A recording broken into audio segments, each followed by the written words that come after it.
Hello and welcome to week 11 of the Wall of Stitches Crochet Along, and this is piece 22, which is the second piece for this week, the fondant stitch. So it's a very thick stitch, it's a very textured stitch, and it's using front post puff stitches to create all that beautiful texture. So for this stitch, you're going to be making a foundation chain of 67. Okay, so I've gone ahead and marked the first chain from my hook because I want my turning chain to count as the first stitch of the row. And then to start the fondant stitch, I'm going to make a double crochet in the fourth chain from my hook, and then make a double crochet in each stitch across. So row 1 is just all double crochet.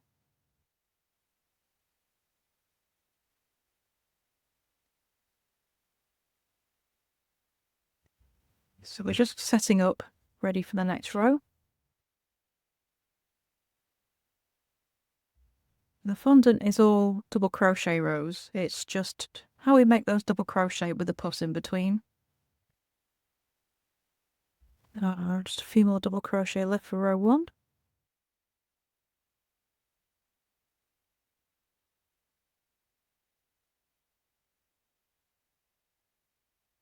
And pull.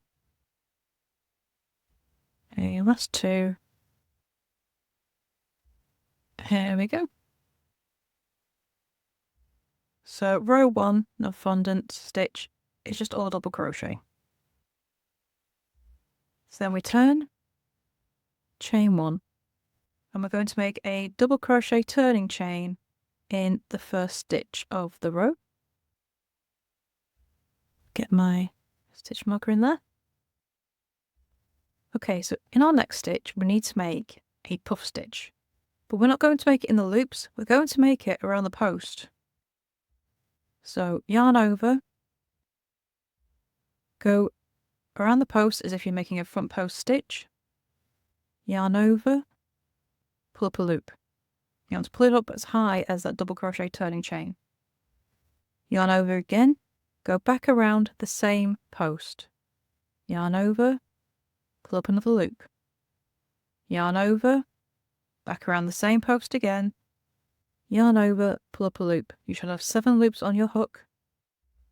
Yarn over, pull through 6 loops, leaving 2 loops on your hook. Yarn over, pull through 2 loops. Okay, so that's a front post puff stitch. And then the next stitch, you're going to make a back post double crochet. So instead of making a front post, we go around the back and make a double crochet like that. And that's going to create this ridge between the post stitches. And then you're just repeating those 2 stitches as you go across the row. So the next stitch is a front post puff. So again, yarn over, hook through, around that post, pull up a loop. Okay, we're going to do this 3 times. So you have 7 loops on your hook. Yarn over, pull through 3 loops. Yarn over, pull through 2. And there's your front post puff. Then the next stitch, make a back post double crochet.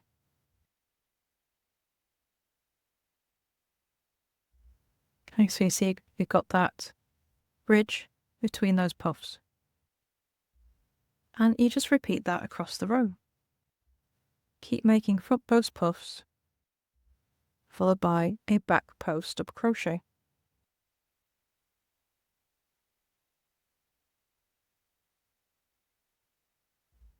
Around the back post for the next stitch. So this is quite a thick stitch, and because of all these puffs, it's a big yarn eater, but it's very pretty. So just remember to finish those puffs, you're going to yarn over, pull through 6 loops first, leave 2 loops on your hook, yarn over, pull through 2 loops. And then back post double crochet in the next stitch. Okay, so these puffs get quite thick on the front, but pull them apart, you got that nice ridge from the back post stitch in there as well. And then just continue those all the way across the row until you have one stitch left.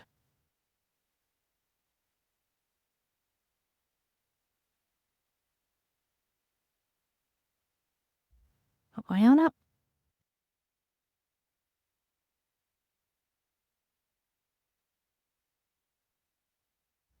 2 and 3. Then back post double crochet in the next stitch. Okay. So now I've got 2 stitches left. So I'm going to make a front post puff in the second to last stitch around that post.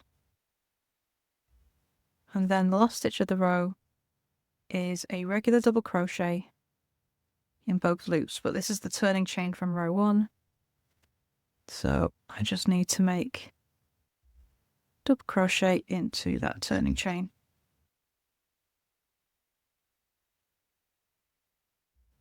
And that's row 2. Very thick puffs. So it's a big yarn eater.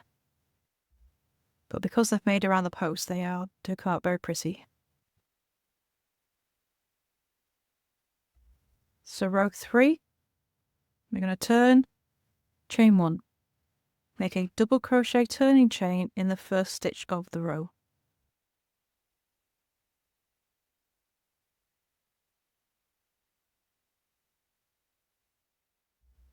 And now we're going to make a front post double crochet in every stitch.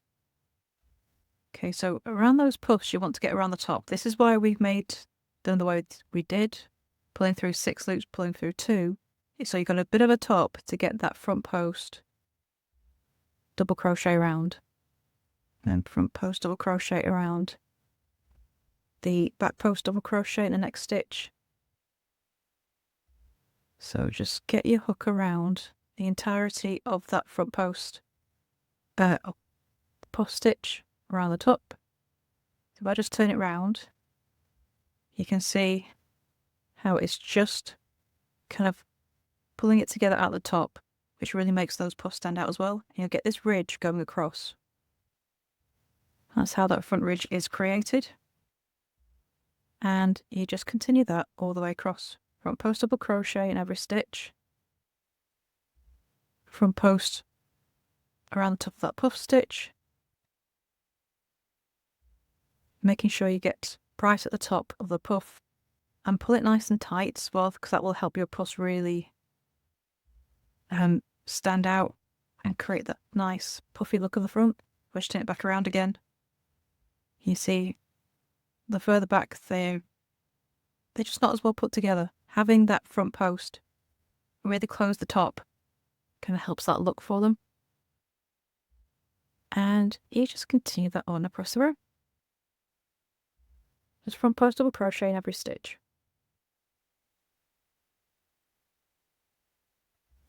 Okay, around those puffs.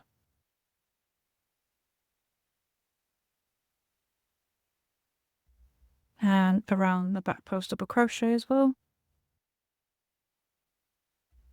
And just keep going to the end of the row.